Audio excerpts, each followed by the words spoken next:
সুপ্রিয় বন্ধু, আপনারা জানেন যে আগামী ৩রা এপ্রিল ডুয়ার্স জুড়ে পালিত হতে চলেছে ড্রাগ ফ্রি ডুয়ার্স ডে। বিভিন্ন কারণে আমাদের এই ডুয়ার্স স্বাস্থ্য, শিক্ষা, যোগাযোগ ব্যবস্থা, কর্মসংস্থান আরও বেশ কিছু বিষয়ে আমাদের দেশের অন্য সব অংশের তুলনায় বেশ কিছুটা পিছিয়ে আছে। এরই মাঝে এক নতুন সমস্যা এসে আমাদের সামনে দাঁড়িয়েছে, সেটা হলো ড্রাগের নেশা। বিশেষত আমাদের যুব সমাজ এখন অনেকেই ড্রাগের নেশায় আসক্ত হয়ে পড়ছে। এই যেন গোদের উপর বিস্ফোরা। সে কারণেই আমরা কোমর বেঁধেছি যে আগামী ৩রা এপ্রিল ডুয়ার্স জুড়ে ড্রাগ ফ্রি ডুয়ার্স ডে পালন করার জন্য। আমরা জানি কোনো একটা দিবস একদিন পালন করলেই এই ড্রাগের মতন সমস্যার মোকাবিলা করা সম্ভব নয়। আমাদের এক দীর্ঘমেয়াদী কাজের শুভ সূচনা হবে আগামী ৩রা এপ্রিল। আমরা ইতিমধ্যেই বিভিন্ন রকম কর্মসূচি শুরু করে দিয়েছি।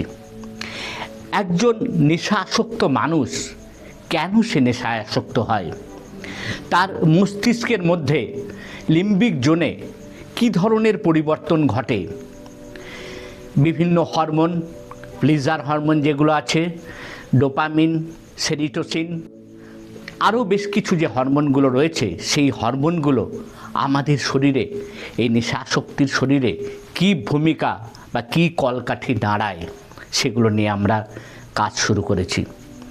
আমরা বিভিন্নভাবে দেখছি যে একজন মানুষ নেশা আসক্ত হওয়ার পরে তার শারীরিক কী পরিবর্তন দেখা যায়।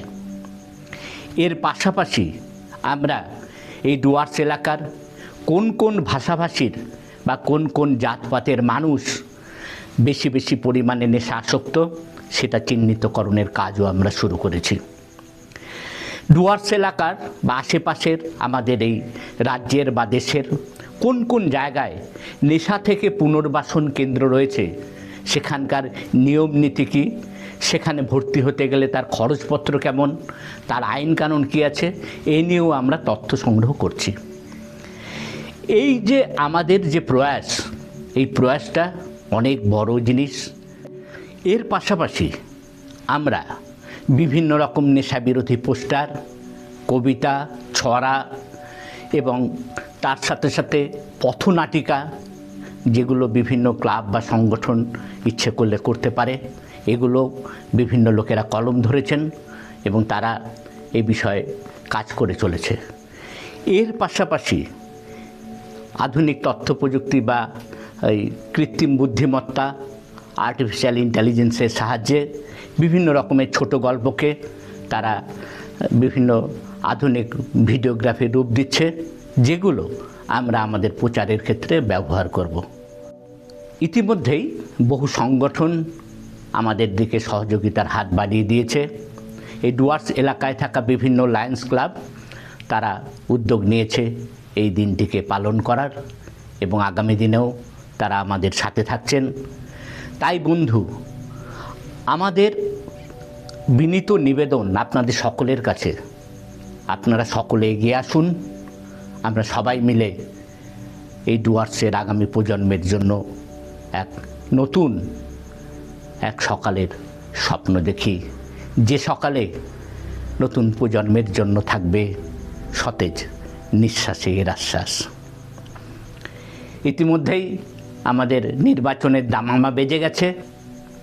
বহু মানুষ এখন এই নির্বাচন নিয়ে অতি ব্যস্ত, চিন্তিত, তারা এই বিষয় নিয়ে রয়েছেন, ইলেকশন নিয়ে।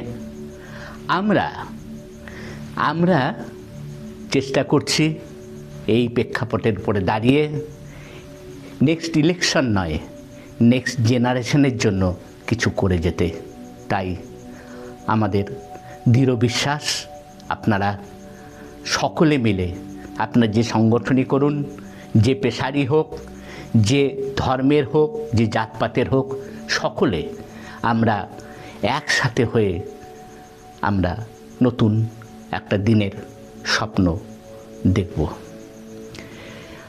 এটা ভুললে চলবে না যে আজ থেকে প্রায় 100 বর্ষ আগে এক কিশোর, এক কবি আমাদের সকলের জন্য, সকলের হয়ে তিনি একটা শপথ নিয়েছিল।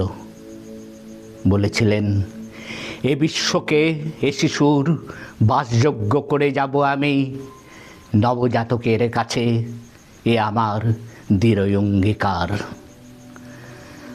এবার সেই কবি সুকান্তের জন্মশতবর্ষ। আসুন আমরা সেই কবির সেই কথায়, তার সেই শপথের প্রতি সম্মান জ্ঞাপন করে সকলে এগিয়ে আসি। আগামী 3রা এপ্রিল সবাই মিলে যে যার নিজের মতন করে, সে পথসভা হতে পারে, সে পদযাত্রা হতে পারে, কুইজ কম্পিটিশন হতে পারে, নাট্যাভিনয় হতে পারে, বা একদিনের ফুটবল প্রতিযোগিতা, ভলিবল প্রতিযোগিতা, মা বোনেদের জন্য লুডো প্রতিযোগিতার আয়োজন, যে কোনোভাবেই আমরা এই যে কর্মসূচি আমরা হাতে নিয়েছি, সেই বার্তাটা আপনারা নিজেদের মতন করে আপনাদের জায়গায় পৌঁছে দিন। আসুন সবাই আসি, একত্রিত হয়ে আমরা শপথ নিই, আমরা এই বিশ্বের বুকে গর্ব রংমহল। নমস্কার।